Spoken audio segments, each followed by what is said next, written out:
What is up, fitness family? Welcome to another episode of the True Fitness Podcast. I'm your host and coach, Adrian Conway. I'm going through a series of question and answers from some of my videos on the YouTube channel. Please, if you're watching it here, go ahead and comment below. Make sure that you give us either a compliment or some type of encouragement or question that will guide you to a more clear path for whatever the intended outcomes for your fitness are. And that includes from business management as a coach, or to your own personal fitness journey. Today's question came from Deb Cunningham B to G. And it was basically how to train as a master's athlete. The question directly is, I would love to hear your thoughts about a master's athlete and how they should approach building absolute strength while still taking part in the daily class and training 15 minutes of skills plus accessories after class. Any advice on being efficient but effective? Thank you. I love your positivity. Deb, thank you so much. And I appreciate your compliment. I hope that I bring positivity, but also a tremendous amount of honesty and straightforwardness to this channel and to the value of those who want to tap in and subscribe to this channel or podcast. So thanks for listening and being a contributor by simply just asking the questions. Keep them coming.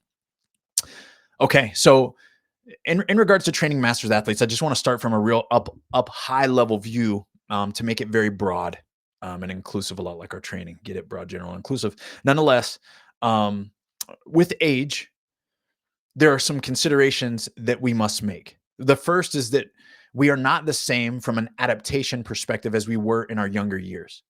Now, this conversation is also scoped based on when you found CrossFit and how you trained before you found CrossFit as well. There are so many questions to answer. Your question directly evolves around building absolute strength. Building absolute strength gets harder as we age. Men have an ability to build strength almost all the way through 50 years old, as we see many of the world record holders in power lifts are much longer in the tooth or gray in the beard than they are young. Women have more durability through their years and can typically tolerate higher training volume and recover better than men, but building strength gets harder through their years earlier. I say that not as bad news, but as just reality in how training can be framed. To me, most women, while they feel good, perimenopausal, as they build towards the menopause phase of life, they want to build as much strength as they physically possibly can, as much muscle as they physically possibly can. Now, should this also reflect your goals? Sure, for sure, absolutely. To each his own. But just know that in the latter years of our life, or as we hit our midlife time, that's going to get real hard. So building absolute strength can happen. If you haven't really done a ton of strength training throughout your life, there's always the opportunity for us to build more muscle and more absolute strength. A lot of it will come from development of neuromuscular tissue and central nervous system development. We will be able to train our bodies to do mechanically different things, and you will improve upon them. If you're long in the tooth with your training years, it will get really hard. So there has to be some strategy. The first thing that I would bring to light is that no matter male or female and what your age is after 40, you have to be very self-aware. Rule number one, you need to be self-aware. This is really hard for most humans, and most humans specifically that love CrossFit, because we think the tougher that we are, the tougher we should be. That ain't true. In fact, often the way I've worked with clients and seen them through the years, it's the exact opposite. And I'll be the judge of character, but the tougher that you are, the less you need to go hard, typically, because you go harder in your training than the people that aren't that tough. And when you go harder in your training and you force your body to be tough again when you shouldn't, you end up injured. So when I'm coaching, I'm standing on the sideline coaching. And guess what? When you hurt yourself, you're standing on the sideline with me. And that means you're not getting better and you're not living out your goals. Not good. Eat your humble pie. Have some self-awareness. Listen to your body. This is really important for masters athletes more than ever in their life. You also have to then learn to when to say no, right? And it doesn't necessarily mean muscle soreness, but joints can speak to you, and also understanding where your volume or your tolerance for volume lies. Okay. So, Deb, for you, I'm going to get a little bit more specific to try to help you here. If you're trying to build absolute strength, I would say that you should probably be training strength pretty hard, full body in some way, shape, or form, 3 days a week, 3 to 4 days a week, depending on, again, how resilient you are, what your age and what your training background's like.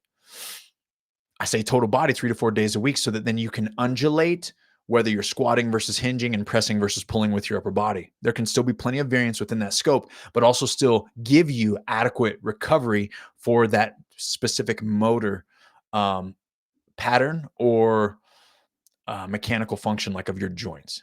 So think about giving at least patterns rest. If you strength train 3 to 4 days a week pretty hard and you're still adding in some conditioning, you then have to be mindful of volume. So if you're strength training and you're training hard, because of course, to gain strength, you have to kind of train hard, your conditioning might not be that hard, or it might be much less hard than you actually think it is in regards to commitment of intensity. Plan for this. Plan to either have your strength take a backseat or your conditioning take a backseat on those days. But with that considered, you've probably got 2 to 3 days that you can solely focus on intensity with conditioning, because I said 3 to 4 days, right? You need to build in 1 to 2 days for rest. But if you're training 5 days a week hard and you go 3 days a week with strength training and some light conditioning, and then you go another 2 days with hard conditioning, then I think that's probably a pretty good sweet spot for most aging athletes. This will allow you to attack strength with intensity, still get recovery, and be able to attack conditioning with intensity and still get results for yourself from a conditioning aspect. When you're always doing strength and then you get less increases and you continue to fight for more sustenance, sustaining capacity. This isn't a bad thing, but it's something that you must be aware of. As we age, if you feel like you need to develop more skills, well, you got to really have high frequency of skill development and practice. If you're stiff in the joints and you know you need to pass through certain ranges of movement every day in order to improve it or keep it, well, then that's something that you need to consider as well. But remember, there's always a cost.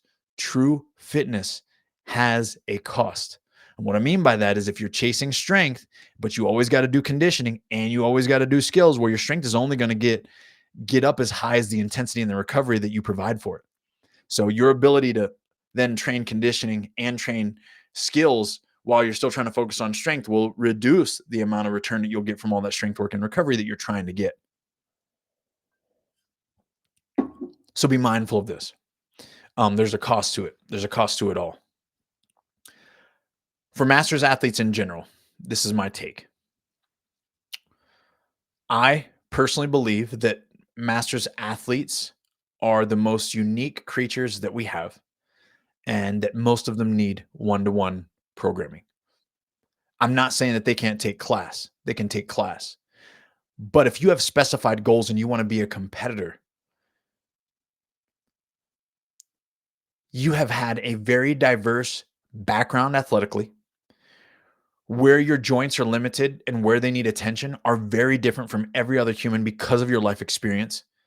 And our bodies just simply aren't as resilient as they once were from lifestyle age 1 to 39. So the most effective way to get the results that you seek is likely one-to-one design with a one-to-one coach that knows your lifestyle, that knows your goals and intended outcomes, knows your limitations structurally, and your tolerance for volume and intensity. Then you can optimize. I always love when Louis Simmons talked about how Mel Seft once taught him. Louis was always like, "Hey, and here at Westside, we train maximally. We want to always maximize everything that we do." And I think as CrossFitters, we have this mindset. And unfortunately, when we're masters athletes and we're aging athletes, when we have this mindset, it often sets us back. Like I said, we need to be told often to do less or to go slower or to go easier and practice more and train physiological adaptation a little less and train our balance, accuracy, agility, and coordination more, right? Especially as a masters athlete.